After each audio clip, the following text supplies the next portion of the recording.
I want to say good morning. Thank y'all guys for being here. I appreciate y'all coming for this update. We're going to be talking about a case we've been investigating for a long time. On August 1st of 2024, at about 9:38 a.m., the San Angelo Police Department responded to the 3200 block of Southland Boulevard. Officers arrived that day to discover a 23-year-old female who is identified as Isabella Rodriguez, as that she was deceased. There were signs of this being a drug overdose. I've been a first responder for over 25 years. Addiction is one of the most challenging struggles in any family. Fentanyl, in particular, is what we're going to be talking about today, is a very dangerous drug.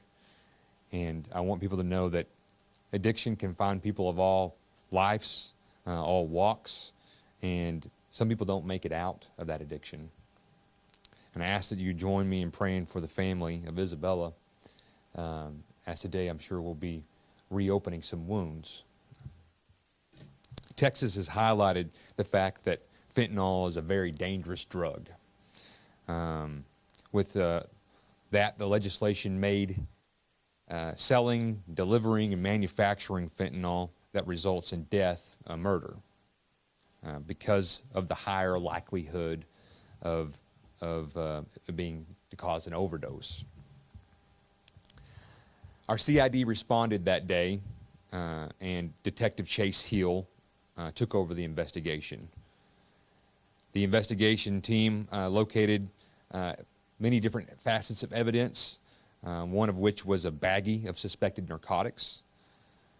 We've located messages and other electronic evidence that indicated the individual was recently sold narcotics. So the victim had received these narcotics from someone else. We contacted our local DPS, Texas Department of Public Safety. They have a CID division, and we requested their assistance with what's called a drug spectrometer.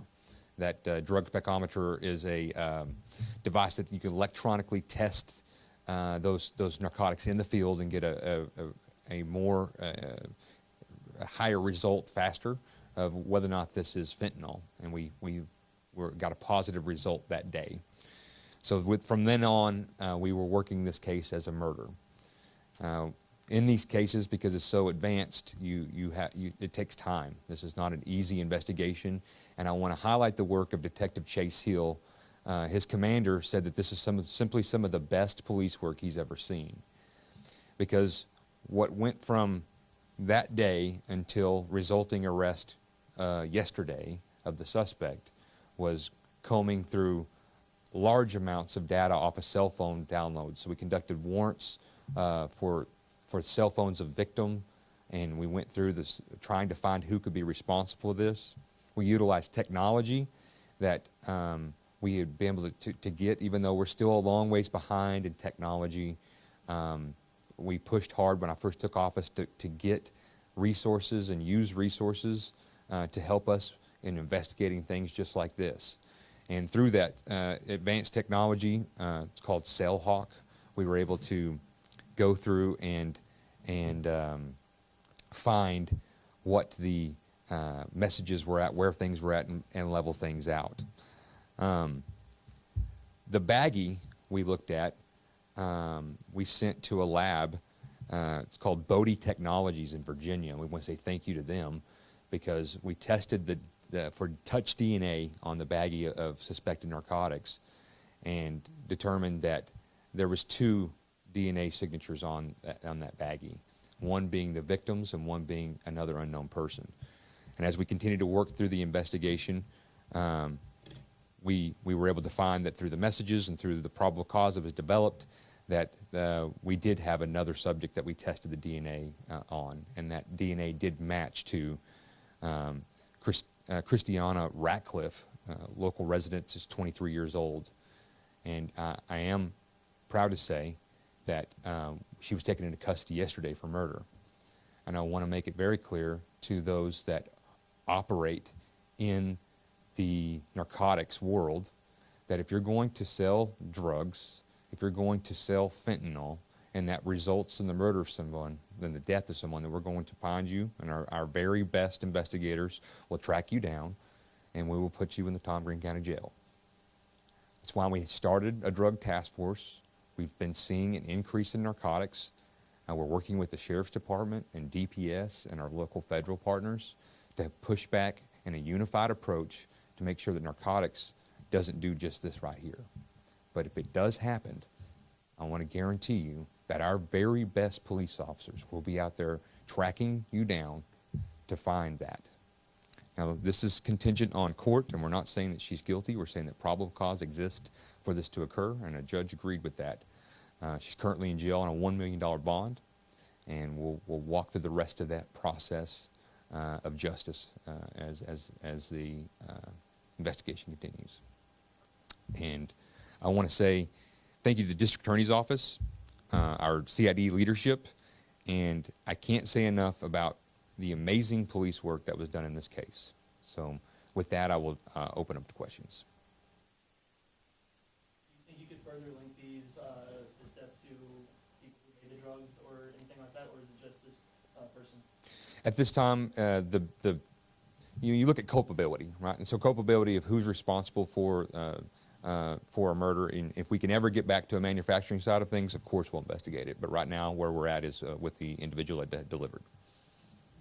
What are the next steps for the case, and is there a bond amount set?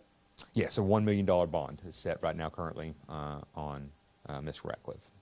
The next process is going to go through, just like any other case, we'll go through a grand jury, and from grand jury into the next step of the judicial side. The prosecutors will continue to look at the case, monitor as they move forward with what options they have.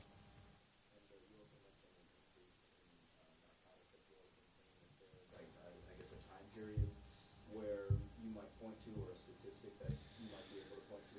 Yeah, I mean, I as the police chief, as a non-affiliated, if you will, like I run on, I'm not a Republican or Democrat when I run, right?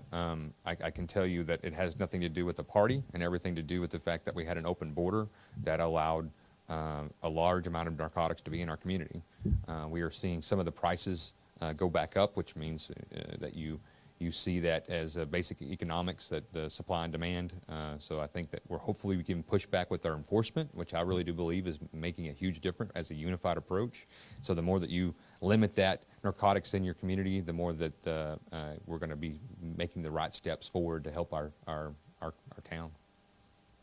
Is fentanyl considered, maybe the most dangerous drug on the streets? I mean, I'll go ahead and tell you, any type of controlled substance, right, is dangerous. But you are more likely to overdose on fentanyl, and that's why many states have made that like in Texas, a murder, right?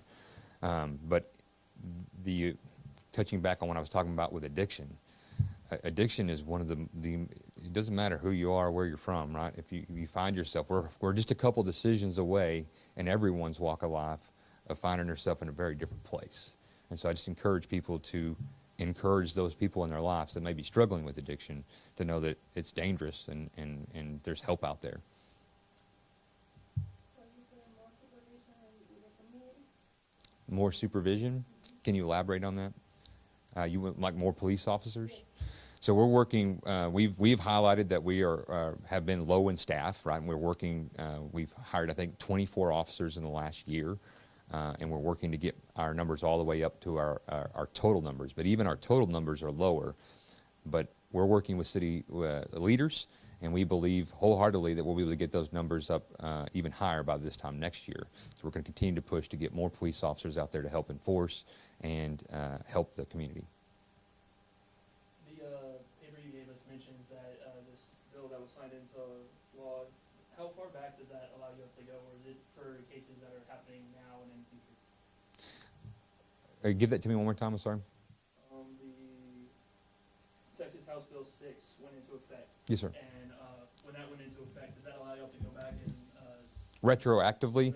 No, you cannot. You cannot do a retroactive. No, sir. And that's what I thought you meant, but I wanted to make clear that it is from the date of the law going into effect, right? So, and And in that, we've been watching every case we go to that we investigate. We look to see if that has that connection to fentanyl. I want to thank everybody for being here, and it's important to know that the message that we want to put forth is, number one, that of prayerful understanding of the family of Isabella, and know that we're doing everything we can as a department, and really as, I'm going to say, not even as a department, as a law enforcement community right here in San Angelo to provide the largest amount of opposition to those that choose to deliver, sell, manufacture this poison of any kind, right? Whether that be heroin, methamphetamine, or fentanyl. We will continue to push back on that, and that's my guarantee on that. Thank you guys very much.